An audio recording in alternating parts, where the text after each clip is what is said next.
these are stressful times. Are we opening? Are we not opening? Are we closing? Are we opening? Are kids going to school? Are they staying home? Oh my gosh. How can we keep ourselves safe in the midst of a pandemic, especially now that this has been going on for so long?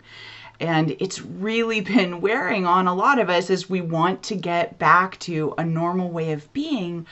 But that is scary because we don't know how to stay safe or if we'll stay safe and all of the variants and freak out, right? So if we're feeling stressed out about COVID, there are a few things that we can do to at least mitigate some of that stress. Obviously, the pandemic isn't going anywhere, at least not right now. So what can we do to keep ourselves safe, functional, calm, managing to get through the day, and continue to move forward in the midst of all of this uncertainty? Obviously, following safety protocols, right? Wearing masks, washing our hands, all of these things. This is helpful because a lot of the stress that we're feeling comes from feeling powerless. Like there's this big, scary existential threat that we can't do anything about. And we have no way of knowing whether we'll get it, if we've already gotten it, whether somebody that we love has it. So finding those ways to find actions that we can take to restore our feelings of empowerment, to combat those feelings of powerlessness. So obviously following safety protocols is significant because that helps us feel like, well, at least I'm doing this.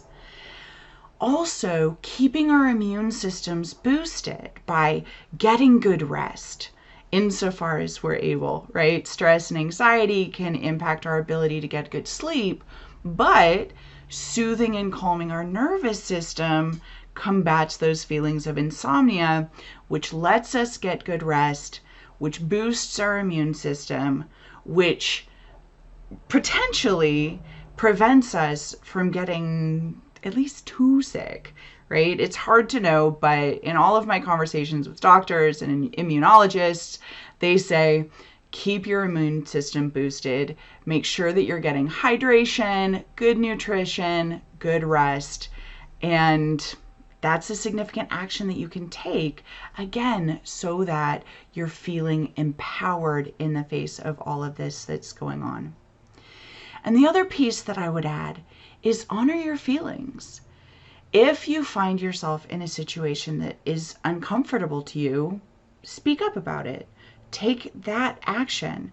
Leave a place that doesn't feel safe. Communicate with other people that you're choosing to place your safety first and act accordingly. This is important because it rebuilds our trust in ourselves, that we can trust our instincts, that we'll honor our instincts, and that serves us in so many ways as we move through life. So honor your feelings and be safe in the way that feels good to you. Obviously, everybody's going to make their own decisions, but the one thing you can count on is yourself. So take the actions that feel good to you. And when those feelings of what if come up, when that oh my gosh, all of this stuff could happen, remember, what if is not right now. We can't control everything. As my friends from Texas like to say, well, you might slip on a pickle at the Whataburger and then it's lights out, right? There are so many things that could happen. And not to say that you should feel anxiety about them, but just recognize, yeah, that's a thing that could happen. But in the meantime, I want to live my best life. I want to do all of the things that are meaningful for me in a way that feels safe. And if you'd like any support around that or talk through some options, some strategies, I'm always available for one-on-one coaching. This has been another episode of You Ask, I Answer. If you have a question that you would like answered, then please drop it in the comments or feel free to DM me. I'm at Aurora J. Miller across the social platforms. And of course, if you'd like another dose of hope in your inbox, please click subscribe to the Dose of Hope channel. Thanks so much.